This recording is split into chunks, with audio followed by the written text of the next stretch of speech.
How's it going, everyone? We're here to check out my skin picks for this week, and this week was a little bit slim on some stuff. I saw a lot of like really flamboyant kind of CS:GO-ish skins, and Halleck typically doesn't like those. Every once in a while something sneaks in, like the toy MP5 last week, but with the fact of that just getting in last week, I doubt we'll see a bunch of other kind of colorful skins for a little bit. So we're going to go ahead and do a lot of deployables with a couple of guns. So we've got this really awesome Egiptu Set, as it's called, and it's brought to us by Retrofit. And if you see, it's just a really cool looking Egyptian style box. It kind of has like a old golden dirty trim around it, and yeah, is this pretty cool looking. I like it a lot. And it's got this really sweet skull on the top. There's actually a mashing door, which we'll get to. But let's go ahead and take a look at the other chest. Brought to us by Rob.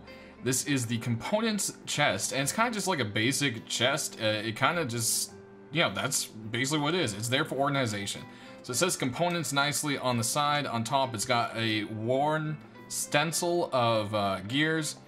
And down here, it says gears, scrap, spring, rope, pipe, blade, sewing kit. It kind of has like stuff written on the side. I think it's nice and simple, but sometimes that's what people like. I also like that it has like a clear back and front, and yeah, it's kind of nice. I like the hinges added to the back there. A lot of boxes kind of just look the same on both sides.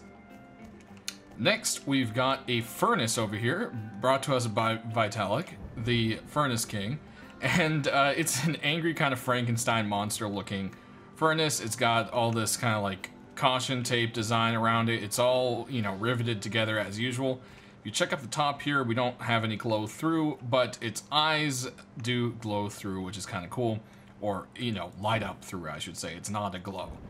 But definitely a cool looking furnace right there. Next, here's that Egiptu door we talked about. It is a metal door, and I think it's really cool looking. This is a neat little set, and I think it's something that would be pretty unique and do pretty well, I think. Next, we've got this awesome icy frozen armored door from La Crempe, sorry. As you can see, armored door. You got kind of like a frosty little hatch, and the cool thing is this thing actually has a glow to it. So yeah, it's pretty different here. It's a different kind of glow than you would expect, and it kind of just looks like the frost is glowing off of it, and I thought that was just a really cool effect, and that's what really caught my attention. But it also, the frosty look to it just in the day just looks amazing as well. So that's definitely one I would love to see pop into game. Lastly, we've got these two awesome garage doors. We'll start out with Bad Trips, continuation of his caution set. Back here we've got a get out, top, dead end, don't feed the bears, that's a personal favorite of mine.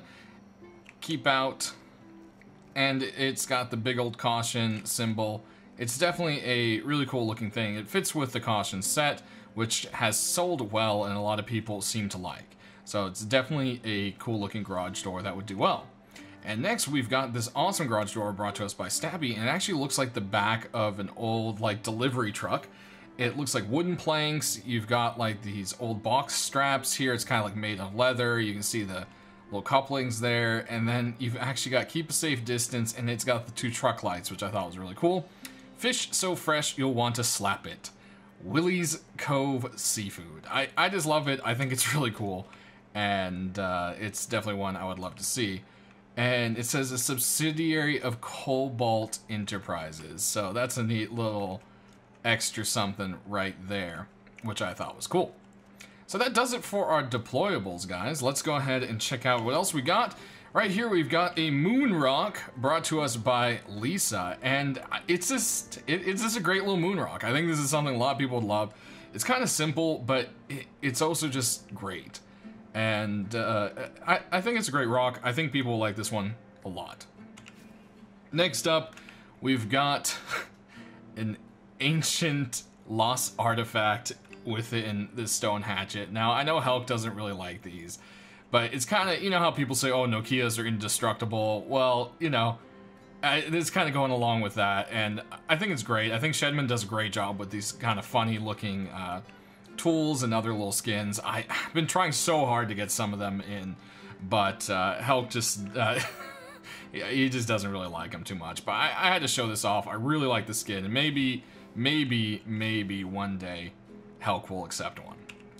Next, we've got this really awesome double-barreled shotgun, and it's the Witch Hunter by Anathan.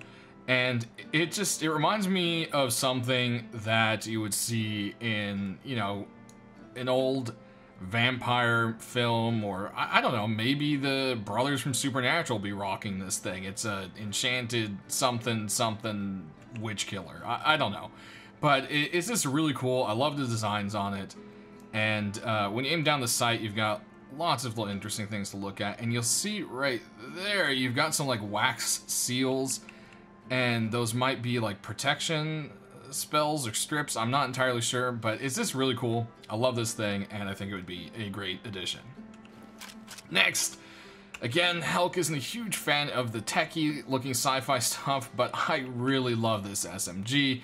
Yes, the word fire does glow at night. This is the Engineer's SMG version 2, and Tony has done a great job on it. I love the look. When you aim down, you got a couple wires. You've got this, it kind of looks like a speaker cover, or it could be like a fan cover, and then you've got the X's and the little face. You can see just the faint little face carved into it. It's got so much detail and love put into it. You can see there's all sorts of little etchings all over it, and there's like a little UFO flying across trying to abduct something. There's all sorts of stuff on there. And every time I look at it, I see something I missed, and I think it's just a really well-detailed skin. Love to see it in game.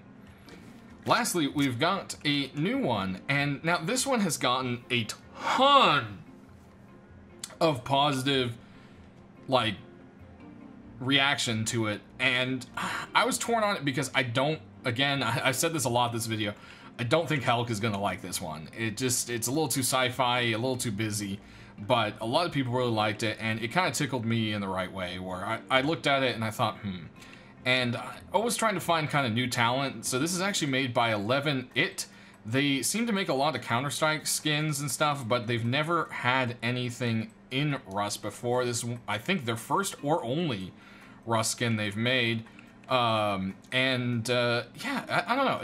It grabs me too. I think I feel what other people are feeling with it. Sound off down in the comments section, guys. Let me know what you feel about this guy. Is it too busy? Does it not quite fit? Is it not even worth it because Halleck might not like it? I don't know, but I think it's worth giving some new people a try. It's always good to see new people pop up in the workshop, have a chance, get something accepted, and yeah, so that's why I included this one. But that's gonna do it, guys. Thanks for watching. We'll be back on Thursday or Friday whenever the skins are accepted to show you the ones that did make it into game, and we'll be there with whatever kind of update information I might have for you. Hopefully we may have the oil rig event to test out, or even the mini or gyrocopter, however you want to call it. I believe the proper term is minicopter, as many of you have corrected me to. But that's going to do it, guys. Thanks for watching. Have a good week.